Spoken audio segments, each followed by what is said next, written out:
ಆಕಾಶವಾಣಿ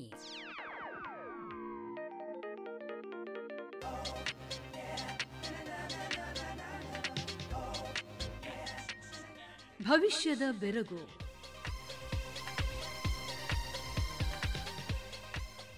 ಆಕಾಶವಾಣಿ ಹಾಗೂ ವಿಜ್ಞಾನ್ ಪ್ರಸಾರ್ನ ಸಹಭಾಗಿತ್ವದಲ್ಲಿ ಪ್ರಸಾರವಾಗುತ್ತಿರುವ ಕೃತಕ ಬುದ್ಧಿಮತ್ತೆಯನ್ನು ಕುರಿತ ವಿಶೇಷ ಸರಣಿಯ 36ನೇ ಕಾರ್ಯಕ್ರಮ. ಸಹಕಾರ ಕರ್ನಾಟಕ ರಾಜ್ಯ ವಿಜ್ಞಾನ ಮತ್ತು ತಂತ್ರವಿದ್ಯಾ ಮಂಡಳಿ. ಕೇಳಿ ಭವಿಷ್ಯದ ಬೆರಗು. ಆತ್ಮೀಯ ಕೇಳುಗರೆ ನಮಸ್ಕಾರ.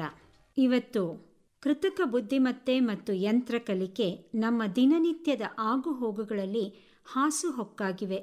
ನಮ್ಮ ಅಂಗೈಯಲ್ಲಿರುವ ಮೊಬೈಲ್ನಿಂದ ಹಿಡಿದು ಕಂಪ್ಯೂಟರ್, ಟೆಲಿವಿಷನ್ ಮತ್ತು ಇತರ ಗೃಹ ಬಳಕೆಯ ವಸ್ತುಗಳ ಜೊತೆಗೆ ಬ್ಯಾಂಕಿಂಗ್, ದೂರಸಂಪರ್ಕ, ವೈದ್ಯಕೀಯ ಮುಂತಾದ ಕೈಗಾರಿಕಾ ಹಾಗೂ ಕೈಗಾರಿಕೇತರ ಉದ್ದಿಮೆಗಳ ಯಾಂತ್ರೀಕರಣಗೊಳ್ಳುವಲ್ಲಿ ಕೃತಕ ಬುದ್ಧಿಮತ್ತೆಯ ಅನ್ವಯಿಕ ಉಪಯೋಗಗಳನ್ನು ವಿವಿಧ ಹಂತಗಳಲ್ಲಿ ನಾವೀಗಾಗಲೇ ಅನುಭವಿಸ್ತಾ ಇದ್ದೀವಿ. ಇದು ಹೊಸ ಹೊಸ ಪರಿಕಲ್ಪನೆಯ ಜೊತೆಗೆ ಬೆಳೀತಾನೇ ಇದೆ. ಇದೆಲ್ಲದರ ಜೊತೆಗೆ ಹೊಸ ತಂತ್ರಜ್ಞಾನ ಆವಿಷ್ಕಾರಗೊಂಡಾಗ ಉಂಟಾಗುವ ಆತಂಕ, ಸವಾಲು ಮತ್ತು ಪರಿಣಾಮಗಳು ಕೃತಕ ಬುದ್ಧಿಮತ್ತೆಯ ಬೆಳವಣಿಗೆಯ ಜೊತೆಯೂ ಇದೆ ಅಂತಲೇ ಹೇಳಬೇಕಾಗತ್ತೆ. ಬನ್ನಿ, ವೈಭವ್, ಯುಕ್ತ ಮತ್ತು ಪ್ರೀತಿ ಇದನ್ನು ಹೇಗೆ ಚರ್ಚಿಸ್ತಾ ಇದ್ದಾರೆ ಅನ್ನೋದನ್ನು ಕೇಳೋಣ.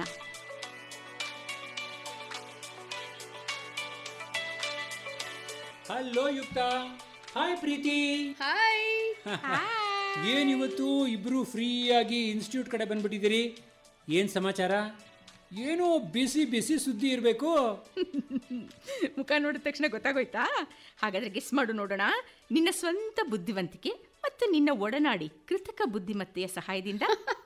ಓ ಹಾಗಾ? ಹಾಂ ಇರು ಸ್ವಲ್ಪ ಮಂತ್ರ ಹಾಕಿ ನೋಡ್ತೀನಿ. ಹ್ರೀಂ ಹ್ರೋಂ ಗ್ರೀಂ ರೋಂ ಅಬ್ರಕಾಡಬ್ರ ಗಿಲಿ ಗಿಲಿ ಗಿಲಿ ಗಿಲಿ ಗಿಲಿ ಗಿಲಿ ಗಿಲಿ ಗಿಲಿ. ನೋಡಿ, ನನ್ನ ಬುದ್ಧಿ ಹೇಳ್ತಾ ಇದೆ, ಕೃತಕ ಬುದ್ಧಿಮತ್ತೆ ಉಪಯೋಗಿಸಿ ಮೀನಿನ ಹೆಜ್ಜೆನಾದರೂ ಕಂಡುಹಿಡಿಬಹುದು, ಆದರೆ ನಿಮ್ಮಿಬ್ಬರ ಯೋಚನೆಗಳನ್ನು ಕಂಡುಹಿಡಿಯೋದು ಕಷ್ಟ ಅಂತ. ನಾವು ಬೆಳಗ್ಗೆಯಿಂದ ಬಿಸಿ ಬಿಸಿ ಚರ್ಚೆ ಮಾಡ್ತಿದ್ರೆ ನೀನ್ ಜೋಕ್ ಮಾಡ್ತಾ ಇದೀಯಾ? ಅಯ್ಯೋ ಹೌದಾ? ಏನಪ್ಪ ಅಂಥ ಸೀರಿಯಸ್ ಡಿಸ್ಕಷನ್ನು? ಏನಿಲ್ಲ ವೈಭವ್, ಬೆಳಗ್ಗೆ ಎದ್ದಾಗಿಂದ ಈ ಹಿಸ್ಟ್ರಿ ಮೇಡಮ್ ಪ್ರೀತಿಗೆ ಒಂದು ಹೊಸ ಯೋಚನೆ ಬಂದ್ಬಿಟ್ಟಿದೆ. ಈ ಸಮಕಾಲೀನ ಕಾಲಘಟ್ಟದಲ್ಲಿ ಆಗಿರುವಂತಹ ಮತ್ತೆ ಆಗ್ತಾ ಇರುವಂತಹ ಉದ್ಯೋಗಾವಕಾಶಗಳ ಏರುಪೇರಿನ ಬಗ್ಗೆ ತಿಳ್ಕೋಬೇಕಂತೆ. ಹೌದು ವೈಭವ್, ಮುಖ್ಯವಾಗಿ ಈ ಕೃತಕ ಬುದ್ಧಿಮತ್ತೆಯ ಆನ್ವಯಿಕ ಪ್ರಯೋಗಗಳಿಂದ ಉದ್ಯೋಗಾವಕಾಶಗಳ ಮೇಲೆ ಆಗ್ತಾ ಇರೋ ಪರಿಣಾಮಗಳನ್ನ ತಿಳಿದುಕೊಳ್ಬೇಕು ಅಂತ ತುಂಬಾ ಕುತೂಹಲ ಆಗ್ತಿದೆ. ಬೆಳಗ್ಗೆಯಿಂದ ಅದೇ ವಿಷಯ ಚರ್ಚಿಸ್ತಾ ಇದ್ದೀವಿ. ನಮಗೆ ಕ್ಲಾರಿಟಿನೇ ಸಿಗ್ತಾ ಇಲ್ಲ, ತಲೆ ತುಂಬ ಬಿಸಿ ಆಗ್ಬಿಟ್ಟಿದೆ. ನಿನ್ನ ಹತ್ರ ಡಿಸ್ಕಸ್ ಮಾಡಿದ್ರೆ ಒಂದು ಒಳ್ಳೆ ಪರಿಹಾರ ಸಿಗುತ್ತೆ ಅಂತ ಬಂದ್ಬಿಟ್ವಿ ನೋಡು. ಓ ಥ್ಯಾಂಕ್ ಯು. ಅದಕ್ಕೆ ಯಾಕೆ ತಲೆ ಬಿಸಿ? ನಿಮ್ಮ ಯೋಚನೆ ಹೇಳಿ ಏನು ಅಂತ.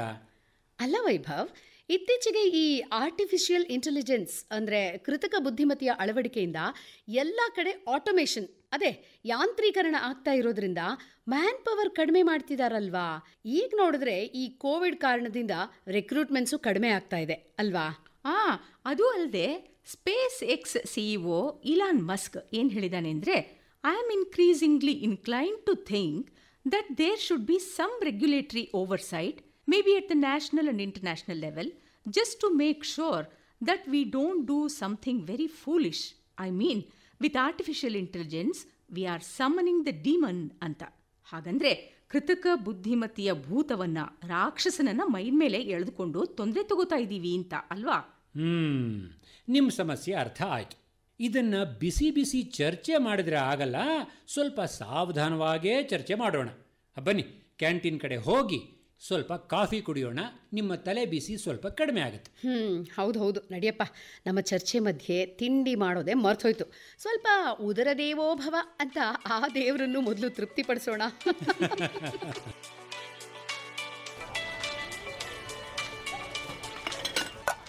ಈಗ ಹೇಳು ವೈಭವ್, ಕೃತಕ ಬುದ್ಧಿಮತ್ತೆ ಮತ್ತು ಯಂತ್ರ ಕಲಿಕೆಯ ಆನ್ವಯಿಕ ಪ್ರಯೋಗಗಳಿಂದ ಈಗ ಸಾಕಷ್ಟು ಕಡೆ ಯಾಂತ್ರೀಕರಣ ಆಗ್ತಾ ಇರೋದ್ರಿಂದ ಉದ್ಯೋಗಾವಕಾಶಗಳು ಕಡಿಮೆ ಆಗತ್ತೆ ಅಂತ ಅನಿಸ್ತಿಲ್ವಾ?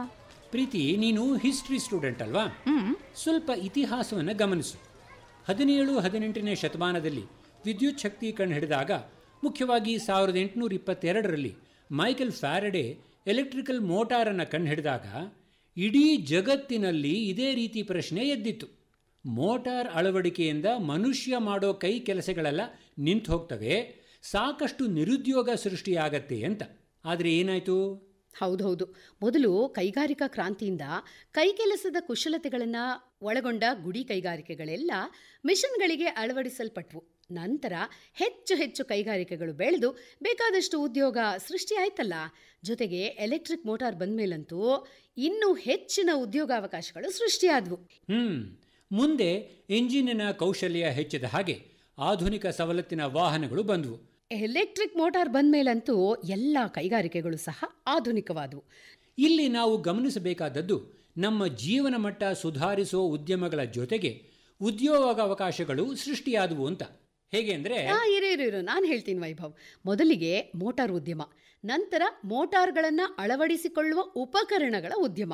ಉದಾಹರಣೆಗೆ ಮಿಕ್ಸಿ ತಯಾರಿಕೆ ಫ್ಯಾಕ್ಟರಿ, ವಾಷಿಂಗ್ ಮಷಿನ್ ಫ್ಯಾಕ್ಟರಿ ಇತ್ಯಾದಿ. ಹೀಗೆ ಉದ್ಯಮಗಳು ಬೆಳೆದಂತೆಲ್ಲ ಅದಕ್ಕೆ ತಕ್ಕುದಾದ ಉದ್ಯೋಗಗಳು ಸೃಷ್ಟಿಯಾದವು. ಇನ್ನೂ ವಿಸ್ತಾರವಾಗಿ ಹೇಳಬೇಕು ಅಂತಂದರೆ, ಒಂದು ಕಾರಿನ ತಯಾರಿಕೆ ಉದ್ಯಮದಲ್ಲಿ ಇತರ ಸಣ್ಣ ಪುಟ್ಟ ಉದ್ಯಮಗಳ ಸಹಯೋಗ ಇರುತ್ತೆ. ಕಾರಿಗೆ ಬೇಕಾಗಿರೋ ಎಂಜಿನ್ ತಯಾರಿಕೆ ಒಂದು ಕೈಗಾರಿಕೆಯ ಕೊಡುಗೆ ಆದರೆ, ಅದರ ಚಕ್ರಗಳು ಇನ್ನೊಂದು ಉದ್ಯಮದ ಕೊಡುಗೆ. ಅದೇ ರೀತಿ ಅದರಲ್ಲಿ ಬಳಸೋ gear system, bearing, axle, audio system, air conditioner ಮುಂತಾದವುಗಳು ಇತರ ಸಣ್ಣ ಪುಟ್ಟ ಉದ್ಯಮಗಳ ಕೊಡುಗೆ. ಹಾಗಾಗಿ ಅಲ್ಲಿರುವ ಉದ್ಯೋಗದ ಅವಕಾಶಗಳು ಅಗಾಧ.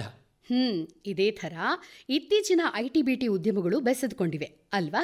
ಆದ್ರಿಂದ ಉದ್ಯೋಗಾವಕಾಶಗಳು ವಿಪುಲವಾಗಿವೆ ಅಂತ ಅನ್ಸುತ್ತೆ. ಹಾಗಾದ್ರೆ ಕೃತಕ ಬುದ್ಧಿಮತ್ತೆಯ ಅಳವಡಿಕೆ ಯಾವ ಕ್ಷೇತ್ರದಲ್ಲಿ ಉದ್ಯೋಗಾವಕಾಶದ ಮೇಲೆ ಅನುಕೂಲಕರ ಪರಿಣಾಮ ಬೀರಿದೆ ಅಂತೀರಾ? ನನಗೆ ತಕ್ಷಣ ಜ್ಞಾಪಕಕ್ಕೆ ಬರ್ತಾ ಇರೋದು ಇ-ಕಾಮರ್ಸ್. ಕೃತಕ ಬುದ್ಧಿಮತ್ತೆಯಿಂದ ಯಾಂತ್ರೀಕರಣಗೊಂಡ ಇ-ಕಾಮರ್ಸ್ ವಹಿವಾಟು ಯುರೋಪ್ನಲ್ಲಿ ವಾರ್ಷಿಕ ಶೇಕಡಾವಾರು 22% ಅಭಿವೃದ್ಧಿ ಹೊಂದಿದೆ. ಇದು ಇತ್ತೀಚೆಗೆ ನಮ್ಮ ಭಾರತದಲ್ಲೂ ಅತಿ ಹೆಚ್ಚಿನ ವಹಿವಾಟನ್ನು ದಾಖಲಿಸಿದೆ. ಹಾಗಂದ್ರೆ ಈ ಮಾಹಿತಿ ತಂತ್ರಜ್ಞಾನ ಮತ್ತು ಕೃತಕ ಬುದ್ಧಿಮತ್ತೆಯ ಪ್ರಯೋಗ ಇ-ಕಾಮರ್ಸ್ನಲ್ಲಿ, ಅದು ಆನ್ಲೈನ್ ವ್ಯಾಪಾರ ವಹಿವಾಟಿನಲ್ಲಿ ಉತ್ತಮ ಬೇಡಿಕೆ ಕುದುರಿಸಿ ಹೆಚ್ಚಿನ ಉದ್ಯೋಗ ಸೃಷ್ಟಿಸಿದೆ ಅಂತಾಯ್ತು. ಹೌದು ಯುಕ್ತ. ಇವತ್ತಿನ ಆನ್ಲೈನ್ ರಿಟೇಲ್ ಶಾಪಿಂಗ್ ಅಂದರೆ ಚಿಲ್ಲರೆ ವಹಿವಾಟು ನಿಜವಾಗಿಯೂ ಹೆಚ್ಚಿನ ಉದ್ಯೋಗವನ್ನು ಸೃಷ್ಟಿ ಮಾಡಿದೆ. ಜೊತೆಗೆ ಬ್ಯಾಂಕಿಂಗ್, ಇನ್ಶೂರೆನ್ಸ್ ಕಂಪನಿಗಳು, ಹಣಕಾಸಿನ ವ್ಯವಹಾರದ ಸಂಸ್ಥೆಗಳು, ಮಾಹಿತಿ ತಂತ್ರಜ್ಞಾನ, ಬಯೋಟೆಕ್ನಾಲಜಿ, ಆಟೋಮೊಬೈಲ್ಸ್, ಮೆಡಿಕಲ್ ಡಯಾಗ್ನೋಸಿಸ್, ದೂರಸಂಪರ್ಕ ಮುಂತಾದ ಉತ್ಪಾದನಾ ಕೈಗಾರಿಕೆಗಳು ಮತ್ತು ಸೇವಾ ನಿರತ ಸಂಸ್ಥೆಗಳೆಲ್ಲ ಕೃತಕ ಬುದ್ಧಿಮತ್ತೆಯನ್ನು ಅಳವಡಿಸಿಕೊಂಡು ಹೊಸ ಹೊಸ ಉದ್ಯೋಗಗಳನ್ನು ಸೃಷ್ಟಿಸಿವೆ. ಇವೆಲ್ಲ ಕೇವಲ ಕೆಲವು ಉದಾಹರಣೆಗಳು ಅಷ್ಟೇ. ಹೌದಾ? ನೀವು ಹೇಳೋ ಪ್ರಕಾರ ಮುಂದೆ ಕೃತಕ ಬುದ್ಧಿಮತ್ತೆ ಮತ್ತು ಯಂತ್ರ ಕಲಿಕೆಯ ಅಳವಡಿಕೆಯಿಂದ ಆಗ್ತಾ ಇರೋ ಯಾಂತ್ರೀಕರಣದಿಂದ ಏನೂ ತೊಂದರೆ ಇಲ್ಲ ಅಂತಾಯ್ತು. ತೊಂದರೆ ಅನ್ನೋ ಪ್ರಶ್ನೆ ಬಂದರೆ ನಾವು ಇನ್ನೊಂದು ಆಯಾಮವನ್ನು ನೋಡಬಹುದು. ಯಾವುದೇ ಆವಿಷ್ಕಾರ ಮತ್ತು ಕ್ಷಿಪ್ರಗತಿಯಲ್ಲಿ ಬೆಳೆಯೋ ತಂತ್ರಜ್ಞಾನ ಉದ್ಯೋಗಗಳ ಮೇಲೆ ವ್ಯತಿರಿಕ್ತ ಪರಿಣಾಮ ಬೀರುತ್ತೆ. ಇದಕ್ಕೆ ಪೂರಕವಾಗಿ ಇತ್ತೀಚೆಗೆ ಅಂದರೆ 1937ರಲ್ಲಿ ಇಂಗ್ಲೆಂಡಿನ ಹೆಸರಾಂತ ಅರ್ಥಶಾಸ್ತ್ರಜ್ಞ John Maynard Keynes technological unemployment theory ಅಂದರೆ ತಂತ್ರಜ್ಞಾನದ ನಿರುದ್ಯೋಗ ಸಿದ್ಧಾಂತ ಇದನ್ನು ಪ್ರತಿಪಾದಿಸಿದ್ದಾನೆ. ಇದು ಕೃತಕ ಬುದ್ಧಿಮತ್ತೆಯ ವಿಷಯದಲ್ಲೂ ಅನ್ವಯಿಸುತ್ತೆ. ಅಂದರೆ technological change causes loss of jobs ಅಂತ. ಅದರರ್ಥ ತಂತ್ರಜ್ಞಾನದ ಬದಲಾವಣೆಯಿಂದ ಉದ್ಯೋಗ ನಷ್ಟ ಅಂತಾಯ್ತು. ಅರ್ಥ ಅದೇ ಆದರೂ ಅದು ಭಾಗಶಃ ನಿಜ ಇರಬಹುದು. ಆದರೆ ಜಾನ್ ಮೇನಾರ್ಡ್ ಕೇನ್ಸ್ ಹೇಳೋ ಹಾಗೆ ತಂತ್ರಜ್ಞಾನದ ಆವಿಷ್ಕಾರಗಳು ಉದ್ಯೋಗಾವಕಾಶಗಳ ಮೇಲೆ 2 ರೀತಿಯ ಪರಿಣಾಮಗಳನ್ನು ಬೀರುತ್ತವೆ. ಅವು ಯಾವುದು ವೈಭವ್? ಮೊದಲನೇದು ಡಿಸ್ಪ್ಲೇಸ್ಮೆಂಟ್ ಎಫೆಕ್ಟ್ ಅಂದರೆ ಸ್ಥಳಾಂತರ ಪರಿಣಾಮ. ಎರಡನೇದು ಪ್ರೊಡಕ್ಟಿವ್ ಎಫೆಕ್ಟ್ ಅಂದರೆ ಉತ್ಪಾದಕ ಪರಿಣಾಮ. ಡಿಸ್ಪ್ಲೇಸ್ಮೆಂಟ್ ಎಫೆಕ್ಟ್ ಅಂದರೆ ತಂತ್ರಜ್ಞಾನ ಬೆಳೆದ ಹಾಗೆಲ್ಲ ಈಗಾಗಲೇ ಮಾಡ್ತಾ ಇರುವಂತಹ ಕೆಲಸಗಳಿಂದ ಬೇರೆ ಬೇರೆ ಹೊಸ ಕೆಲಸಗಳಿಗೆ ಸ್ಥಳಾಂತರಗೊಳ್ಳೋದು ಅಲ್ವಾ? ಹಾಗಾದರೆ ಪ್ರೊಡಕ್ಟಿವ್ ಎಫೆಕ್ಟ್ ಏನದು? ತಂತ್ರಜ್ಞಾನ ಬೆಳೆದಂತೆಲ್ಲ ಅದರ ಅಳವಡಿಕೆಗೆ ತಕ್ಕುದಾದ ಉದ್ದಿಮೆಗಳು ಮತ್ತು ಉದ್ಯೋಗಗಳು ಸೃಷ್ಟಿಯಾಗತ್ವೆ. ಅದಕ್ಕೆ ಪೂರಕವಾಗಿ ಕಾರ್ಮಿಕರ ಅಥವಾ ಉದ್ಯೋಗಿಗಳ ಬೇಡಿಕೆ ಹೆಚ್ಚಿ ಉದ್ಯೋಗ ಸೃಷ್ಟಿಯಾಗತ್ತೆ.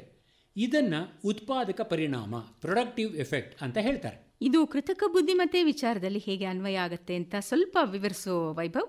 ಪ್ರೀತಿ, ಈಗ ಕೃತಕ ಬುದ್ಧಿಮತ್ತೆ ಮತ್ತು ಯಂತ್ರ ಕಲಿಕೆಯಿಂದ ಎಲ್ಲ ಕಡೆ ಆಟೋಮೇಷನ್ ಅಂದ್ರೆ ಯಾಂತ್ರೀಕರಣ ಆಗ್ತಾ ಇದೆ ಅಲ್ವಾ?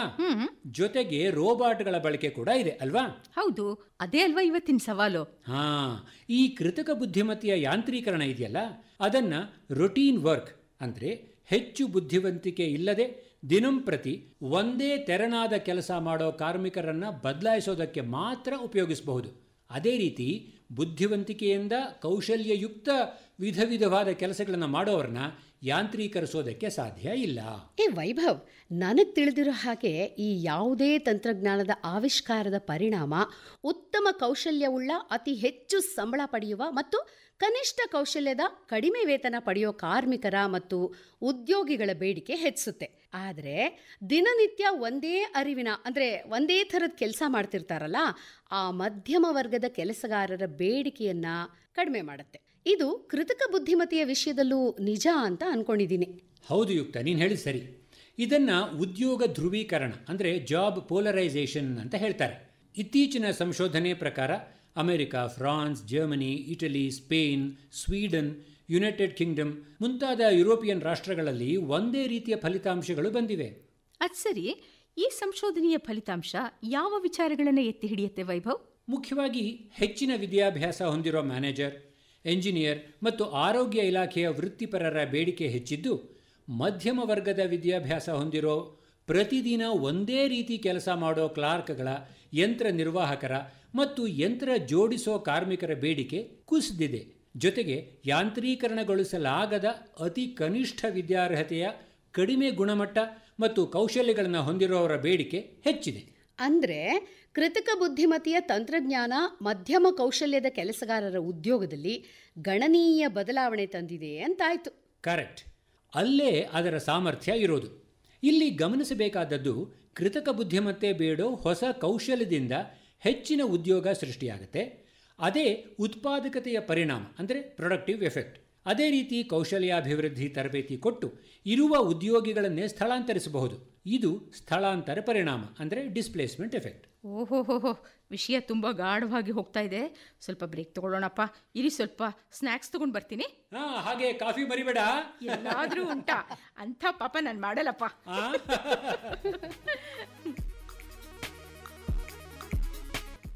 ನನಗೆ ಈಗ ಒಂದು ಪ್ರಶ್ನೆ ಕಾಡ್ತಾ ಇದೆ.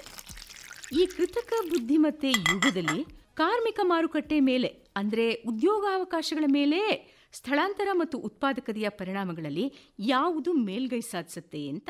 ಪ್ರೀತಿ, ನಿನಗೆ ಅದನ್ನು ಈ ರೀತಿ ವಿವರಿಸಬಹುದು. ನಮ್ಮ ದೈನಂದಿನ ಬದುಕಿನಲ್ಲಿ ಮೋಟಾರ್ ವಾಹನಗಳು ಬಂದಾಗ ಈ ಎತ್ತಿನ ಬಂಡಿ ಮತ್ತು ಕುದುರೆ ಗಾಡಿಯವರ ಉದ್ಯೋಗ ನಷ್ಟ ಆಯಿತು, ನಿಜ. ಜೊತೆಗೆ ಹೊಸ ಉದ್ಯಮಗಳು ಪ್ರಾರಂಭವಾಗಿ ಉದ್ಯೋಗದ ಮೇಲೆ ಒಂದು ಧನಾತ್ಮಕ ಪರಿಣಾಮ ಬೀರಿತು. ಆಟೋಮೊಬೈಲ್ ಇಂಡಸ್ಟ್ರಿ ಬೆಳೆದು ಹೆಚ್ಚಿನ ಉದ್ಯೋಗಗಳು ದೊರಕೋದ್ರ ಜೊತೆಗೆ ಹೆಚ್ಚಿನ ವಾಹನಗಳು ರಸ್ತೆಗೆ ಬಂದ ಹಾಗೆಲ್ಲ ಅದಕ್ಕೆ ಪೂರಕವಾದ ಉದ್ಯಮಗಳು ಸಹ ಬೆಳೆದ್ವು. ಆಶ್ಚರ್ಯ ಅಂದರೆ ಹೋಟೆಲ್ ಉದ್ಯಮ ಕೂಡ ಬೆಳೀತು. ಯಾಕೆ ಅಂದರೆ ದೂರ ಪ್ರಯಾಣದ ಚಾಲಕರಿಗೆ ವಿಶ್ರಾಂತಿ ಮತ್ತು ಊಟ ನೀಡೋದಕ್ಕೆ ಹೋಟೆಲ್ಗಳು ತಲೆ ಎತ್ತಿದ್ವು. 2016ರ ದಿ ಎಕನಾಮಿಸ್ಟ್ ವರದಿ ಪ್ರಕಾರ ಕೆಲವು ನಿದರ್ಶನಗಳಂತೆ ಕ್ಷಿಪ್ರ ಕೈಗಾರಿಕಾ ಕ್ರಾಂತಿ ಉದ್ಯೋಗಾವಕಾಶಗಳಲ್ಲಿ ಅಲ್ಪಾವಧಿಯಲ್ಲಿ ಸ್ಥಳಾಂತರ ಪರಿಣಾಮ ತನ್ನ ಪ್ರಭಾವವನ್ನು ಬೀರಿದರೆ, ದೀರ್ಘಾವಧಿಯಲ್ಲಿ ಎಲ್ಲ ರೀತಿಯ ಸಾಮಾಜಿಕ ವ್ಯವಸ್ಥೆ ಮತ್ತು ಮಾರುಕಟ್ಟೆ ವ್ಯವಸ್ಥೆಗಳು ಯಾಂತ್ರೀಕರಣದ ಪ್ರಮುಖ ಆಘಾತಗಳನ್ನು ಅಳವಡಿಸಿಕೊಂಡಾಗ ಉತ್ಪಾದಕ ಪರಿಣಾಮ ಮೇಲ್ಗೈ ಸಾಧಿಸಿ ಒಟ್ಟಾರೆ ಉದ್ಯೋಗದ ಅವಕಾಶಗಳಲ್ಲಿ ಧನಾತ್ಮಕ ಪರಿಣಾಮವನ್ನು ಬೀರುತ್ತೆ. ಆದರೆ ಜಗತ್ತಿನ ಪ್ರಸಿದ್ಧ ಮ್ಯಾಕಿನ್ಸೆ ಕಂಪನಿಯವರ ಮ್ಯಾಕಿನ್ಸೆ ಗ್ಲೋಬಲ್ ಇನ್ಸ್ಟಿಟ್ಯೂಟ್ ಅವರ AI automation and future of work ವರದಿ ಪ್ರಕಾರ 18ನೇ ಮತ್ತು 19ನೇ ಶತಮಾನಗಳ ಕೈಗಾರಿಕಾ ಕ್ರಾಂತಿಗೆ ಹೋಲಿಸಿದರೆ ಕೃತಕ ಬುದ್ಧಿಮತ್ತೆಯ ಬೆಳವಣಿಗೆ 10 ಪಟ್ಟು ವೇಗವಾಗಿಯೂ 300 ಪಟ್ಟು ಹೆಚ್ಚಿನ ಪ್ರಮಾಣದಲ್ಲಿ ಅಭಿವೃದ್ಧಿ ಹೊಂದುತ್ತಿದ್ದು, ಒಟ್ಟಾರೆ ಕೈಗಾರಿಕಾ ಕ್ರಾಂತಿಗಿಂತ 3000 ಪಟ್ಟು ಹೆಚ್ಚು ಪರಿಣಾಮ ಬೀರ್ತಿದೆ ಅಂತ ಹೇಳಿದ್ದಾರೆ. ಜೊತೆಗೆ ಅದೇ ರಿಪೋರ್ಟ್ನಲ್ಲಿ 2030ರ ಹೊತ್ತಿಗೆ ಜಗತ್ತಿನಲ್ಲಿ ಈ ಕೃತಕ ಬುದ್ಧಿಮತ್ತೆಯ ಯಂತ್ರಗಳು ಮತ್ತು ರೋಬೋಟ್ಗಳು ಶೇಕಡವಾರು 30ರಷ್ಟು ಮಾನವ ಕಾರ್ಮಿಕರನ್ನ ಬದಲಾಯಿಸುತ್ತೆ ಅಂತ ಹೇಳ್ತಾ ಇದ್ದಾರೆ. ಈ ಹೇಳಿಕೆಯಲ್ಲೇ ಪ್ರಶ್ನೆನೂ ಇದೆ, ಅದಕ್ಕೆ ಪರಿಹಾರನೂ ಇದೆ. ನಾನು ಮೊದಲೇ ಹೇಳಿದ ಹಾಗೆ ಇದು ತಂತ್ರಜ್ಞಾನದ ಆವಿಷ್ಕಾರ ಮತ್ತು ಕ್ಷಿಪ್ರ ಬೆಳವಣಿಗೆಯಲ್ಲಿ ಆಗುವ ಸ್ಥಳಾಂತರ ಪರಿಣಾಮ. ಹಾಗೆಯೇ ನೀವು ಅದೇ ಮೆಕಿನ್ಸೆ ಗ್ಲೋಬಲ್ ಇನ್ಸ್ಟಿಟ್ಯೂಟ್ ವರದಿಯ ಮುಂದುವರೆದ AI automation and future of work 10 things to solve for ಭಾಗವನ್ನು ಓದಿದರೆ ಉತ್ಪಾದಕ ಪರಿಣಾಮದ ಧನಾತ್ಮಕ ಲಾಭಕ್ಕಾಗಿ ಕೆಲವು ಸೂಚನೆಗಳನ್ನು ಕೂಡ ಕೊಟ್ಟಿದ್ದಾರೆ. ಓಹ್ ಹೌದಾ? ಆ ವರದಿ ಏನು ಹೇಳುತ್ತೆ? ಕೃತಕ ಬುದ್ಧಿಮತ್ತೆಯ ವೇಗವರ್ಧಿತ ಪ್ರಗತಿ ಮತ್ತು ಯಾಂತ್ರೀಕರಣ ಹೆಚ್ಚಿನ ವ್ಯಾಪಾರ, ವಹಿವಾಟು, ಉದ್ಯೋಗದ ಅವಕಾಶಗಳನ್ನು ಹೆಚ್ಚಿಸಿ ಜಗತ್ತಿನ ಆರ್ಥಿಕ ಮತ್ತು ಸಾಮಾಜಿಕ ಪ್ರಗತಿಗೆ ತನ್ನ ಕೊಡುಗೆಯನ್ನು ನೀಡುತ್ತೆ ಅಂತ ಹೇಳ್ತಾ ಇದ್ದಾರೆ. ಅದು ಸರಿ, ಉದ್ಯೋಗ ಕುಸಿತವನ್ನು ತಡೆಗಟ್ಟುವ 10 ಪರಿಹಾರಾತ್ಮಕ ವಿಷಯಗಳು ಅಂದ್ಯಲ್ಲ, ಅದ್ರ ಬಗ್ಗೆ ಹೇಳು. ಪ್ರೀತಿ ಹೇಳಿದ್ಲಲ್ಲ ಆರಂಭದಲ್ಲಿ, SpaceX CEO Elon Musk, with artificial intelligence we are summoning the demon ಅಂತ. ಬಹುಶಃ ಈ ವಾಕ್ಯದ ದಾರುಣತೆಯನ್ನು ತಿಳಿದೋ ಏನೋ ಮೆಕಿನ್ಸೆ ಕಂಪನಿಯವರು ಕೃತಕ ಬುದ್ಧಿಮತ್ತೆಯ ಅಳವಡಿಕೆಯ ಸೂಕ್ತ ಕ್ರಮಗಳು ಮತ್ತು ಪಾಲಿಸಬೇಕಾದ ನೀತಿಗಳ ಅಗತ್ಯತೆಗೆ ತಕ್ಕ 10 ಪರಿಹಾರಾತ್ಮಕ ವಿಷಯಗಳನ್ನು ಹೇಳಿದ್ದಾರೆ. ನನಗನ್ಸತ್ತೆ ಕೃತಕ ಬುದ್ಧಿಮತ್ತೆಯ ಈ ಸವಾಲುಗಳನ್ನು ಎದುರಿಸೋದಕ್ಕೆ ಆ ತಂತ್ರಜ್ಞಾನವನ್ನು ಹಿಂಪಡೆಯೋದೋ ಅಥವಾ ಅಳವಡಿಕೆಯಲ್ಲಿ ನಿಧಾನಿಸೋದೋ ಮಾಡೋ ಬದಲು ಸರ್ಕಾರ ಮತ್ತು ಕಂಪನಿಗಳು ಅದನ್ನು ಸೂಕ್ತ ನೀತಿಗಳೊಂದಿಗೆ ಕ್ರಮಬದ್ಧವಾಗಿ ಬಳಸಿ ಉದ್ಯೋಗ ಪರಿವರ್ತನೆಯನ್ನ, ಆರ್ಥಿಕ ಪ್ರಗತಿಯನ್ನ ಸಾಧಿಸಿ ಸಾಮಾಜಿಕವಾಗಿ ಉನ್ನತಿಯನ್ನ ಉಳಿಸ್ಕೊಳ್ಬೇಕು ಅಂತಿರಬಹುದು ಅಲ್ವಾ ವೈಭವ್? ಸರಿಯಾಗಿ ಹೇಳಿದೆ ಯುಕ್ತ. ನಂಗಂತೂ ಬರ್ತಾ ಬರ್ತಾ ಕುತೂಹಲ ಹೆಚ್ಚಾಗ್ತಾ ಇದೆ. ಆ 10 ವಿಷಯಗಳು ಯಾವುದು ಅಂತ ತಿಳಿಸ್ಬಿಡು. ಇಲ್ಲಿ ಮುಖ್ಯವಾಗಿ ಹೊಸ ತಂತ್ರಜ್ಞಾನ, ಕೃತಕ ಬುದ್ಧಿಮತ್ತೆಗೆ ಅನುಗುಣವಾಗಿ ಉದ್ಯೋಗ ಪರಿವರ್ತನೆಯ ಕಾರ್ಯ ತುಂಬ ಸೂಕ್ಷ್ಮ ಮತ್ತು ಮೃದು ಧೋರಣೆಯಲ್ಲಿ ಆಗಬೇಕು. ಅದಕ್ಕೆ ಪೂರಕವಾದ ಮೊದಲ ವಿಷಯ ensuring robust economic and productivity growth, ಅಂದರೆ ಸದೃಢವಾದ ಆರ್ಥಿಕ ಮತ್ತು ಉತ್ಪಾದಕ ಬೆಳವಣಿಗೆಯನ್ನು ಖಚಿತಪಡಿಸೋದು.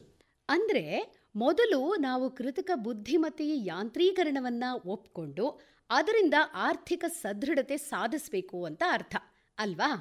ನೀನು ಹೇಳಿದ್ದು ಭಾಗಶಃ ಸತ್ಯ. ನಮ್ಮ ಆರ್ಥಿಕ ಸದೃಢತೆಗೆ ಉತ್ಪಾದಕ ಬೆಳವಣಿಗೆನೇ ಪ್ರಮುಖ ಕೊಡುಗೆ. ಉತ್ಪಾದಕತೆ ಹೆಚ್ಚಬೇಕಾದರೆ ಆಧುನಿಕ ತಂತ್ರಜ್ಞಾನದ ಯಾಂತ್ರೀಕರಣ ಪೂರ್ವಾಪೇಕ್ಷಿತವಾಗಿ ಉದ್ಯೋಗವನ್ನು ಬೆಳೆಸಿ ಸಮೃದ್ಧಿಯನ್ನು ಸಾಧಿಸುತ್ತೆ. ಇದರಿಂದ ಬೇಡಿಕೆಗೆ ತಕ್ಕ ಹೂಡಿಕೆ ಮಾಡಿ ಕೃತಕ ಬುದ್ಧಿಮತ್ತೆಯ ಯಾಂತ್ರೀಕರಣವನ್ನು ಒಪ್ಪಿಕೊಂಡ್ರೆ ಉತ್ಪಾದಕತೆ ಹೆಚ್ಚಿ ಆರ್ಥಿಕ ಸದೃಢತೆ ಸಾಧಿಸಬಹುದು ಮತ್ತು ಹೆಚ್ಚಿನ ಉದ್ಯೋಗಾವಕಾಶಗಳನ್ನು ತೆರೆಯಬಹುದು ಅಂತ ಹೇಳ್ತಾರೆ. ಹಾಗಾದರೆ ಎರಡನೇದೇನು? ಫಾಸ್ಟರಿಂಗ್ ಬಿಸ್ನೆಸ್ ಡೈನಮಿಸಮ್, ಅಂದರೆ ವ್ಯಾಪಾರ ಚೈತನ್ಯವನ್ನು ಬೆಳೆಸಬೇಕು ಅಂತ. ಹಾಗಂದ್ರೆ ಹೊಸ ಹೊಸ ವ್ಯಾಪಾರ ವಹಿವಾಟುಗಳನ್ನು, ಉದ್ಯಮಶೀಲತೆಯನ್ನು ಪೋಷಿಸೋದ್ರಿಂದ ಉತ್ಪಾದಕತೆಯನ್ನು ಹೆಚ್ಚಿಸಬಹುದು, ಅಲ್ಲದೆ ಹೊಸ ಉದ್ಯೋಗ ಸೃಷ್ಟಿಗೂ ಚಾಲನೆ ನೀಡಿದ ಹಾಗಾಗತ್ತೆ ಅಂತ ಅರ್ಥನಾ? ಸರಿಯಾಗಿ ಹೇಳಿದೆ ಪ್ರೀತಿ. ಸಣ್ಣ ಉದ್ದಿಮೆಗಳಿಗೆ ಕ್ರಿಯಾತ್ಮಕ ಪರಿಸರ ಮತ್ತು ದೊಡ್ಡ ಉದ್ದಿಮೆಗಳಿಗೆ ಸ್ಪರ್ಧಾತ್ಮಕ ಪರಿಸರವನ್ನು ಒದಗಿಸಿದರೆ ವ್ಯಾಪಾರವನ್ನು ಉತ್ತೇಜಿಸಿ ಕ್ರಿಯಾಶೀಲತೆಯ ಜೊತೆಗೆ ಉದ್ಯೋಗ ಬೆಳವಣಿಗೆ ಆಗತ್ತೆ ಅಂತ ಹೇಳ್ತಾರೆ. ಹಾಗಾದ್ರೆ ಇದಕ್ಕೆ ಯಾವ ಥರ ಉತ್ತೇಜನ ಕೊಡಬೇಕಾಗಬಹುದು? ಆ ವರದಿ ಪ್ರಕಾರ ಹೊಸ, ಸಣ್ಣ ಮತ್ತು ದೊಡ್ಡ ಉದ್ಯಮಶೀಲತೆಗಳ ವ್ಯಾಪಾರ ವಹಿವಾಟುಗಳ ಪ್ರಗತಿಯ ದರವನ್ನು ವೇಗೋತ್ಕರ್ಷಗೊಳಿಸಬೇಕು. ಅದಕ್ಕೆ ಪೂರಕವಾಗಿ ಅವುಗಳು ಸ್ಪರ್ಧಾತ್ಮಕವಾಗಿ ಬೆಳೆಯೋದಕ್ಕೆ ಸರಳವಾದ ನಿಯಮಗಳನ್ನು ರೂಪಿಸಿ ತೆರಿಗೆ ರಿಯಾಯಿತಿ ಮತ್ತು ಇತರ ಉತ್ತೇಜಿತ ಪ್ರೋತ್ಸಾಹಗಳನ್ನು ನೀಡಬೇಕು. It's really very interesting. ಈ ಕೃತಕ ಬುದ್ಧಿಮತ್ತೆಯ ಉದ್ಯಮ ನಮ್ಮಲ್ಲಿ ಸ್ಥೈರ್ಯ ತುಂಬೋದಕ್ಕೆ ಇನ್ನೂ ಏನನ್ನು ಪ್ರತಿಪಾದಿಸ್ತಾರೆ? Evolving education systems and learning for a changed workplace, ಅಂದರೆ ಶಿಕ್ಷಣ ವ್ಯವಸ್ಥೆ ಮತ್ತು ಬದಲಾದ ಕೆಲಸದ ಕಲಿಕೆಯ ವಿಕಸನವನ್ನು ಪ್ರತಿಪಾದಿಸ್ತಾರೆ. ವೇಟ್ ಅಂದರೆ ಹೊಸ ತಂತ್ರಜ್ಞಾನದ ಬೆಳವಣಿಗೆಗೆ ತಕ್ಕ ಹಾಗೆ ಶಿಕ್ಷಣ ಕ್ಷೇತ್ರದ ನೀತಿ ನಿರೂಪಕರು ಪಠ್ಯಕ್ರಮದಲ್ಲಿ ಹೊಸ ಕೌಶಲ್ಯಗಳನ್ನು ಅಳವಡಿಸಬೇಕು. ಮತ್ತೆ ಉದ್ಯೋಗದಾತರೂ ಸಹ ಹೊಸ ಕೌಶಲ್ಯಗಳ ಉದ್ಯೋಗ ತರಬೇತಿಯನ್ನು ನೀಡಬೇಕು ಅಂತ ಅಲ್ವಾ ವೈಭವ್? ಹೌದು ಯುಕ್ತ. ಇದರ ಜೊತೆಗೇನೆ ಸೃಜನಶೀಲತೆ, ವಿಮರ್ಶಾತ್ಮಕ ಮತ್ತು ಹೊಸ ವ್ಯವಸ್ಥೆಗಳ ಚಿಂತನೆಗಳಿಗೆ ಹೆಚ್ಚಿನ ಪ್ರೋತ್ಸಾಹವನ್ನು ಕೂಡ ಕೊಡಬೇಕಾಗಿದೆ. ಹಾಗೂ ಅವುಗಳಿಗೆ ಹೊಂದಿಕೊಳ್ಳೋ ಮತ್ತು ನಿರಂತರವಾಗಿ ಕಲಿಯುವಿಕೆಗೆ ಹೆಚ್ಚು ಒತ್ತು ನೀಡೋ ಅಗತ್ಯ ಕೂಡ ಇದೆ. ಈ ಕಲಿಕೆಯ ಪರಿಸರವೇನೋ ಸರಿ, ಮಾನವ ಸಂಪನ್ಮೂಲಗಳ ಬಗ್ಗೆ ಏನು ಹೇಳ್ತಾರೆ? ಹೌದು, ಅವರ ಮುಂದಿನ ವಿಷಯನೇ ಇನ್ವೆಸ್ಟಿಂಗ್ ಇನ್ ಹ್ಯೂಮನ್ ಕ್ಯಾಪಿಟಲ್ ಅಂತ. ಕೆಲವು ದೇಶಗಳಲ್ಲಿ ಕಾರ್ಮಿಕರ ತರಬೇತಿಯಲ್ಲಿನ ಸಾರ್ವಜನಿಕ ಹೂಡಿಕೆ ತುಂಬ ಕಡಿಮೆ ಇದೆ. ಅಲ್ಲೆಲ್ಲ ದೇಶದ ನೀತಿ ನಿರೂಪಕರು ತೆರಿಗೆಯ ಪ್ರಯೋಜನ ಮತ್ತು ಇತರ ಉತ್ತೇಜಿತ ಕ್ರಮಗಳಿಂದ ಕಂಪನಿಗಳನ್ನು ಪ್ರೋತ್ಸಾಹಿಸಿ ಉದ್ಯೋಗವನ್ನು ಸೃಷ್ಟಿಸಿ ಮಾನವ ಸಂಪನ್ಮೂಲದ ಮೇಲೆ ಬಂಡವಾಳವನ್ನು ಹೂಡಬಹುದು. ಇದರಿಂದ ಕಲಿಕೆ ಮತ್ತು ಸಾಮರ್ಥ್ಯ ನಿರ್ಮಾಣ ಮತ್ತು ವೇತನ ಬೆಳವಣಿಗೆಗೆ ಒತ್ತು ನೀಡಿ ಉತ್ಪಾದಕತೆಯನ್ನು ಹೆಚ್ಚಿಸಬಹುದು ಅಂತ ಹೇಳ್ತಾರೆ. ಜೊತೆಗೆ ಇನ್ಯಾವ ವಿಷಯಗಳಲ್ಲಿ ಹೆಚ್ಚಿನ ಒತ್ತು ಕೊಡಬೇಕು ಅಂತಾರೆ? ಇಂಪ್ರೂವಿಂಗ್ ಲೇಬರ್ ಮಾರ್ಕೆಟ್ ಡೈನಮಿಸಮ್, ಕಾರ್ಮಿಕ ಮಾರುಕಟ್ಟೆಯ ಕ್ರಿಯಾಶೀಲತೆಯನ್ನು ಸುಧಾರಿಸೋದು. ಇಲ್ಲಿ ಯಾವ ಕೆಲಸಕ್ಕೆ ಯಾರು ಸೂಕ್ತ ಅನ್ನೋದನ್ನು ಹೊಂದಿಸಿ ಕಾರ್ಮಿಕ ಕ್ರಿಯಾಶೀಲತೆಯನ್ನು ಹೆಚ್ಚಿಸಿ ಉತ್ಪಾದಕ ಮತ್ತು ಆರ್ಥಿಕ ಅಭಿವೃದ್ಧಿಯನ್ನು ಪಡೆಯೋದರ ಬಗ್ಗೆ ಗಮನ ಸೆಳೀತಾರೆ. ಹಾಗಾದರೆ ವರ್ಕಿಂಗ್ ಎನ್ವಿರಾನ್ಮೆಂಟ್ ಬಗ್ಗೆ ಕೂಡ ತಿಳಿಸಿರಬೇಕು. ಹೌದು. ರೀಡಿಸೈನಿಂಗ್ ವರ್ಕ್ ಅಂದರೆ ಕೆಲಸವನ್ನು ಮರು ವಿನ್ಯಾಸಗೊಳಿಸೋದರ ಬಗ್ಗೆ ವಿವರಿಸ್ತಾ ಹೊಸ ಯುಗದ ಯಂತ್ರಗಳ ಜೊತೆಗೆ ಕೆಲಸ ಮಾಡೋ ಕಾರ್ಮಿಕರ ಕೆಲಸದ ಹರಿವು ಮತ್ತು ಕಾರ್ಯಕ್ಷೇತ್ರದ ವಿನ್ಯಾಸಗಳು ಪರಸ್ಪರ ಹೊಂದಿಕೊಳ್ಬೇಕಾದದನ್ನು ಒತ್ತಿ ಹೇಳ್ತಾರೆ. ಇದು ಉತ್ಪಾದಕತೆ ಮತ್ತು ಸುರಕ್ಷತೆಯ ಪರಿಸರ ನಿರ್ಮಿಸೋದರಲ್ಲಿ ದೊರಕೋ ಅವಕಾಶ ಮತ್ತು ಸವಾಲು ಅಂತ ಹೇಳ್ತಾರೆ. ಇದರ ಜೊತೆಗೆ ಕೆಲಸದ ಪರಿವರ್ತನೆಗೆ ಪ್ರೋತ್ಸಾಹ ಮತ್ತು ಬಾಧಿತ ಕಾರ್ಮಿಕರ ಸುರಕ್ಷತೆಯ ಮರುಚಿಂತನೆ ಅಂದರೆ rethinking transition support and safety net for workers affected ಇವುಗಳನ್ನು ಪ್ರತಿಪಾದಿಸ್ತಾರೆ. ಅಬ್ಬಬ್ಬಬ್ಬಬ್ಬ, ಒಂದು ಹೊಸ ತಂತ್ರಜ್ಞಾನದಿಂದ ಆಗೋ ಉದ್ಯೋಗದ ಗೊಂದಲಗಳನ್ನು ನಿವಾರಿಸೋದಕ್ಕೆ ಇಷ್ಟೆಲ್ಲ ಕ್ರಮಗಳನ್ನು ನೀಡಿದಾರಲ್ಲ, ಅದ್ಭುತ ಅಂತೀನಿ. ಹೌದು, ಇಷ್ಟೇ ಅಲ್ಲ, ಇನ್ನೂ 3 ವಿಷಯಗಳಿವೆ. ಅದರಲ್ಲಿ ಆದಾಯವನ್ನು ಮರುಪರಿಶೀಲಿಸೋದು ಅಂದರೆ ರೀಥಿಂಕಿಂಗ್ ಇನ್ಕಮ್ ಸಹ ಒಂದು. ಯಾವುದೇ ಉದ್ಯಮ ಭಾಗಶಃ ಅಥವಾ ಪೂರ್ಣ ಪ್ರಮಾಣದಲ್ಲಿ ಯಾಂತ್ರೀಕೃತವಾದರೆ ಉದ್ಯೋಗಗಳ ಗಮನಾರ್ಹ ಇಳಿಕೆಗೆ ಕಾರಣವಾಗುತ್ತೆ ಅಥವಾ ವೇತನದ ಒತ್ತಡ ಹೆಚ್ಚಾಗುತ್ತೆ. ಆಗ ಕೆಲವು ಆರ್ಥಿಕವಾಗಿ ಲಾಭದಾಯಕವಾಗೋ ಕೆಲವು ಕ್ರಮಗಳನ್ನು ಕಂಡುಕೋಬೇಕಾಗುತ್ತೆ. ಅಂದ್ರೆ ಅಗತ್ಯವಾದ ಷರತ್ತುಬದ್ಧ ವರ್ಗಾವಣೆ ಮತ್ತು ಅದರ ಚಲನಶೀಲತೆಯನ್ನು ಕಾಪಾಡ್ಕೋಬೇಕು. ಹಾಗೇನೆ ಸಾರ್ವತ್ರಿಕ ಮೂಲ ಆದಾಯ ಸುರಕ್ಷತೆಯನ್ನು ನೀಡಬೇಕಾಗತ್ತೆ. ಹೌದು, ಅದಕ್ಕೋಸ್ಕರ ಕಾರ್ಮಿಕರು ತಮ್ಮ ಕಾರ್ಯಕ್ಷೇತ್ರದಲ್ಲಿ ಬಹುಪಾತ್ರಗಳನ್ನು ನಿರ್ವಹಿಸೋದನ್ನು ಕಲಿಯಬೇಕಾಗುತ್ತೆ. ಇದರಿಂದ ತಮ್ಮ ವೇತನದ ಸುರಕ್ಷತೆಯ ಜೊತೆಗೆ ಘನತೆ ಗೌರವಗಳು ಉಳಿಯುತ್ತವೆ ಅಂತಾರೆ. ಜೊತೆಗೆ ಕೆಲಸದ ಬೇಡಿಕೆಯ ಚಾಲನೆಯಲ್ಲಿ ಹೂಡಿಕೆ ಮಾಡೋದಕ್ಕೆ ಅಂದರೆ investing in drivers on demand for work ಇದಕ್ಕೆ ಒತ್ತು ನೀಡುತ್ತಾರೆ. Investing in drivers on demand for work ಅಂದರೆ ಯಾವ ರೀತಿ? ಅಂದರೆ ಮೊದಲೇ ಹೇಳಿದ ಹಾಗೆ ಕೆಲವು ಮಧ್ಯಮ ವೇತನದ ಉದ್ಯೋಗಗಳು ಯಾಂತ್ರೀಕರಣಗೊಂಡು ನಿರುದ್ಯೋಗ ಸೃಷ್ಟಿಯಾದರೆ ಅಲ್ಲಿ ಕೆಲಸದ ಬೇಡಿಕೆ ಇರುತ್ತೆ ಅಲ್ವಾ, ಆಗ ಸರ್ಕಾರನೇ ಮುಂದೆ ನಿಂತು ಹೂಡಿಕೆ ಮಾಡಬೇಕು, ಉದ್ಯೋಗ ಸೃಷ್ಟಿ ಮಾಡಬೇಕು ಅಂತಾರೆ. ಅಬ್ಬಾ, ಎಷ್ಟೊಂದು ಆಯಾಮಗಳಲ್ಲಿ ಯೋಚನೆ ಮಾಡಿದ್ದಾರೆ ಆ ಮೆಕಿನ್ಸಿ ಗ್ಲೋಬಲ್ ಅಕಾಡೆಮಿಯವರು. ಹೌದು ಪ್ರೀತಿ, ಈ ಕೃತಕ ಬುದ್ಧಿಮತ್ತೆಯಿಂದ ಉದ್ಯೋಗ ಕ್ಷೇತ್ರದಲ್ಲಿ ಸೃಷ್ಟಿಯಾಗಬಹುದಾದ ಗೊಂದಲಗಳನ್ನು ನಿವಾರಿಸೋದಕ್ಕೆ ಎಷ್ಟೆಲ್ಲ ಸಂಶೋಧನೆಗಳನ್ನು ಮಾಡಿ ಸದೃಢ ಆರ್ಥಿಕ ಸಮಾಜ ನಿರ್ಮಾಣಕ್ಕೆ ಪರಿಹಾರಗಳನ್ನು ಸೂಚಿಸ್ತಾ ಎಚ್ಚರಿಕೆಯನ್ನು ಸಹ ಕೊಟ್ಟಿದ್ದಾರೆ. ಪರಿಹಾರದ ಜೊತೆ ಎಚ್ಚರಿಕೆ ಏನಪ್ಪ ಅದು? ಅದೇ ಅವರ ಪರಿಹಾರ ಸೂಚಕ 10ನೇ ವಿಷಯ. ತುಂಬ ಪ್ರೀತಿಯಿಂದನೇ ಹೇಳಿದ್ದಾರೆ, ಕೃತಕ ಬುದ್ಧಿಮತ್ತೆ ಮತ್ತು ಯಾಂತ್ರೀಕರಣವನ್ನು ಸುರಕ್ಷತೆಯಿಂದ ಸ್ವೀಕರಿಸಿ, embracing AI and automation safely ಅಂತ. ಪ್ರೀತಿಯಿಂದನಾ? ಯಾಕಪ್ಪ ವೈಭವ್ ಈ ಪ್ರೀತಿಪೂರ್ವಕ ಎಚ್ಚರಿಕೆ? ಏನಿಲ್ಲ, ಈ ವೇಗವಾಗಿ ಬೆಳೀತಾ ಇರೋ ಕೃತಕ ಬುದ್ಧಿಮತ್ತೆ ಮತ್ತು ಯಾಂತ್ರೀಕರಣದ ತಂತ್ರಜ್ಞಾನದಿಂದ ನಾವು ಉತ್ಪಾದಕ ಪ್ರಯೋಜನಗಳನ್ನು ಪಡಿತಾ ಇದ್ದರೂ ಸಹ ಕೆಲವು ಅಪಾಯಗಳಿಂದ ಸಕ್ರಿಯವಾಗಿ ರಕ್ಷಿಸಿಕೊಳ್ಳಬೇಕಾಗಿದೆ. ಮುಖ್ಯವಾಗಿ ನಾವು ಬಳಸೋ ದತ್ತಾಂಶವನ್ನು ಗಣನೆಗೆ ತಗೊಂಡು ಅದರ ಗೌಪ್ಯತೆಯನ್ನು ಕಾಪಾಡಬೇಕಾಗಿದೆ. ಜೊತೆಗೆ ಅದರ ದುರುದ್ದೇಶಪೂರಿತ ಬಳಕೆ, ಸಂಭಾವ್ಯ ಪಕ್ಷಪಾತ ಸಮಸ್ಯೆಗಳ ಬಗ್ಗೆ ಎಚ್ಚರಿಕೆ ವಹಿಸಬೇಕಾಗಿದೆ. ಈ ನಿಟ್ಟಿನಲ್ಲಿ ನೀತಿ ನಿರೂಪಕರು, ತಂತ್ರಜ್ಞಾನ ಸಂಸ್ಥೆಗಳು ಮತ್ತು ತಂತ್ರಜ್ಞರು ಅದಕ್ಕೆ ಸರಿಯಾದ ಪರಿಹಾರವನ್ನು ಕಂಡುಕೋಬೇಕು ಅಂತ ಎಚ್ಚರಿಸಿದ್ದಾರೆ. ಓಹೋ, ಈಗಾಗಲೇ ನಮಗೆ ಕೃತಕ ಬುದ್ಧಿಮತ್ತೆಯ ಸ್ವ ಅರಿವಿನ ಯಂತ್ರಮಾನವರು ಮುಂದೊಂದು ದಿನ ಮಾನವರನ್ನೇ ನಿಯಂತ್ರಿಸಬಹುದು ಅನ್ನೋ ಎಚ್ಚರಿಕೆ ಮಾತುಗಳು ಇವೆಯಲ್ಲ, ಅದು ಸಹ embracing AI and automation safely ಅನ್ನುವಂತಹ ಎಚ್ಚರಿಕೆಗೆ ಪೂರಕವಾಗಿಯೇ ಇದೆ ಅಲ್ವಾ? ಅಂತೂ Elon Musk with artificial intelligence we are summoning the demon ಅಂತ ಯಾಕೆ ಹೇಳಿದ್ದಾರೆ ಅಂತ ಗೊತ್ತಾಯ್ತು. ವೈಭವ್ ಬೆಳಗ್ಗೆಯಿಂದ ನಮ್ಮ ತಲೆಯಲ್ಲಿ ಗೊಂದಲ ಮೂಡಿಸಿದ ವಿಷಯಕ್ಕೆ ಪರಿಹಾರ ಕೊಟ್ಟ. ಅಂತೂ ನಮ್ಮ ತಲೆ ಬಿಸಿ ಪ್ರಶ್ನೆಗಳಿಗೆ ನಿನ್ನ ಉತ್ತರಗಳು ಸಾಕಷ್ಟು ಪರಿಹಾರ ಕೊಟ್ಟವು. ಈಗ ಸಮಾಧಾನ ಆಯ್ತು ನೋಡು ವೈಭವ್. ಹೌದಾ? ಹಾಗಾದರೆ ನಿಮಗೆ ಇನ್ನಷ್ಟು ಸಮಾಧಾನ ಆಗಲಿ ಅಂತ ಸ್ವಲ್ಪ ಕಾಫಿ ತರಲಾ? ಏನೇ ಆದರೂ ನೀನು ಕಾಫಿ ಮಾತ್ರ ಬಿಡಲ್ಲ ನೋಡು.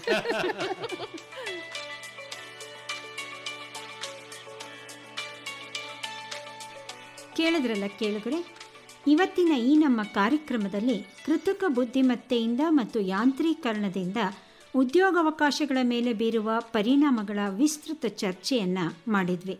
ಮುಖ್ಯವಾಗಿ ಹೊಸ ತಂತ್ರಜ್ಞಾನದ ಕ್ಷಿಪ್ರ ಬೆಳವಣಿಗೆಯಿಂದ ಆಗುವ ಉದ್ಯೋಗದ ಗೊಂದಲಗಳು ಮತ್ತು ಪರಿಹಾರಗಳನ್ನು ತಿಳಿದುಕೊಂಡ್ವಿ. ಒಟ್ಟಾರೆ ಕೃತಕ ಬುದ್ಧಿಮತ್ತೆಯ ಅಳವಡಿಕೆಯೂ ಸಹ ಮೊದಲಿಗೆ ಸ್ಥಳಾಂತರದ ಪರಿಣಾಮವನ್ನು ಸೃಷ್ಟಿಸಿ ನಂತರದಲ್ಲಿ ಉತ್ಪಾದಕ ಪರಿಣಾಮವಾಗಿ ಸಾಮಾಜಿಕ ಆರ್ಥಿಕ ಬೆಳವಣಿಗೆಯಲ್ಲಿ ಪ್ರಮುಖ ಪಾತ್ರವನ್ನು ವಹಿಸುತ್ತೆ ಅಂದರೆ ತಪ್ಪಾಗಲಾರ್ದು. ಹಾಗಾದರೆ ಇವತ್ತಿನ ಪ್ರಶ್ನೆಗಳನ್ನು ಬರ್ಕೊಳ್ಳೋದಕ್ಕೆ ತಯಾರಿದ್ದೀರಲ್ಲ? ಮೊದಲನೇ ಪ್ರಶ್ನೆ, ಟೆಕ್ನಾಲಜಿಕಲ್ ಅನ್ಎಂಪ್ಲಾಯ್ಮೆಂಟ್ ಥಿಯರಿ ಅಂದರೆ ತಂತ್ರಜ್ಞಾನದ ನಿರುದ್ಯೋಗ ಸಿದ್ಧಾಂತವನ್ನು ಪ್ರತಿಪಾದಿಸಿದ ಇಂಗ್ಲೆಂಡಿನ ಹೆಸರಾಂತ ಅರ್ಥಶಾಸ್ತ್ರಜ್ಞ ಯಾರು? ಪ್ರಶ್ನೆಯನ್ನು ಮತ್ತೊಮ್ಮೆ ಗಮನಿಸಿ. ತಂತ್ರಜ್ಞಾನದ ನಿರುದ್ಯೋಗ ಸಿದ್ಧಾಂತ ಅಂದರೆ ಟೆಕ್ನಾಲಜಿಕಲ್ ಅನ್ಎಂಪ್ಲಾಯ್ಮೆಂಟ್ ಥಿಯರಿ ಇದನ್ನು ಪ್ರತಿಪಾದಿಸಿದ ಇಂಗ್ಲೆಂಡಿನ ಹೆಸರಾಂತ ಅರ್ಥಶಾಸ್ತ್ರಜ್ಞ ಯಾರು? ಆಯ್ಕೆಯ ಉತ್ತರಗಳು: A. John Maynard Keynes, B. Isaac Newton, C. Albert Einstein, D. Stephen Hawking. ಆಯ್ಕೆಯ ಉತ್ತರಗಳು ಮತ್ತೊಮ್ಮೆ: A. John Maynard Keynes, B. Isaac Newton, C. Albert Einstein, D. Stephen Hawking. ಎರಡನೇ ಪ್ರಶ್ನೆ, ಕೃತಕ ಬುದ್ಧಿಮತ್ತೆ ಮತ್ತು ಯಾಂತ್ರೀಕರಣದಿಂದ ಆಗುವ ಪರಿಣಾಮ ಮತ್ತು ಪರಿಹಾರಗಳನ್ನು ತಿಳಿಸುವ AI automation and future of work ವರದಿಯನ್ನು ತಯಾರಿಸಿದ ಪ್ರತಿಷ್ಠಿತ ಸಂಸ್ಥೆ ಯಾವುದು? ಪ್ರಶ್ನೆಯನ್ನು ಮತ್ತೊಮ್ಮೆ ಗಮನಿಸಿ. ಕೃತಕ ಬುದ್ಧಿಮತ್ತೆ ಮತ್ತು ಯಾಂತ್ರೀಕರಣದಿಂದ ಆಗುವ ಪರಿಣಾಮ ಮತ್ತು ಪರಿಹಾರಗಳನ್ನು ತಿಳಿಸುವ AI automation and future of work ವರದಿಯನ್ನು ತಯಾರಿಸಿದ ಪ್ರತಿಷ್ಠಿತ ಸಂಸ್ಥೆ ಯಾವುದು? A. Microsoft corporation, B. McKinsey global institute, C.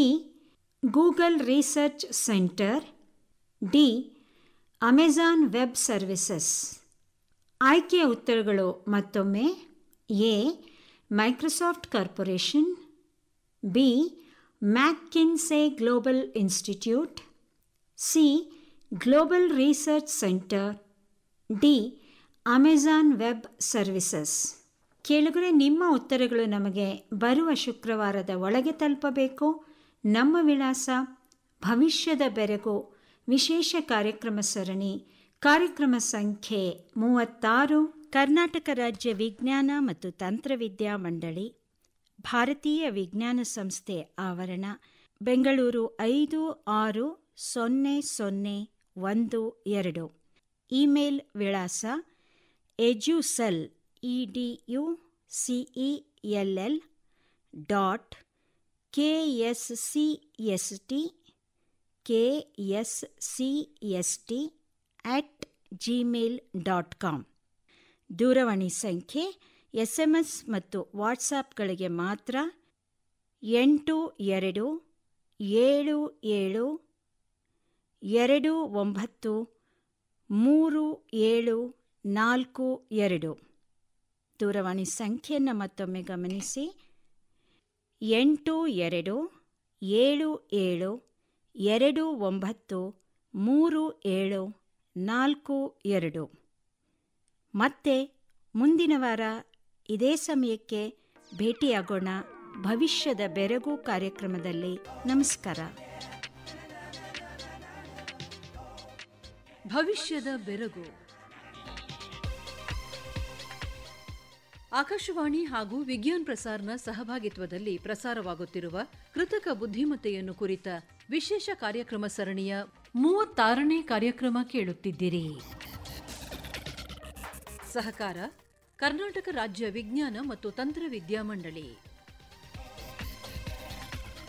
ರಚನೆ ವೆಂಕಟೇಶ್ ಜಿ. ಭಾಗವಹಿಸಿದವರು HV ನಟರಾಜ್, ಅನುರಾಧ BR ಹಾಗೂ ಆಶಾ ವಿಶ್ವನಾಥ್. ನಿರ್ಮಾಣ ಸುಮಂಗಲ S. ಮುಮ್ಮಿಗಟ್ಟಿ. ಆಕಾಶವಾಣಿ ಬೆಂಗಳೂರು ಕೇಂದ್ರದಲ್ಲಿ ಸಿದ್ಧಪಡಿಸಿದ ಈ ಕಾರ್ಯಕ್ರಮ ಆಕಾಶವಾಣಿ ಬೆಂಗಳೂರು, ಮೈಸೂರು, ಭದ್ರಾವತಿ, ಧಾರವಾಡ ಹಾಗೂ ಕಲಬುರಗಿ ಕೇಂದ್ರಗಳಿಂದ ಏಕಕಾಲಕ್ಕೆ ಪ್ರಸಾರವಾಯಿತು.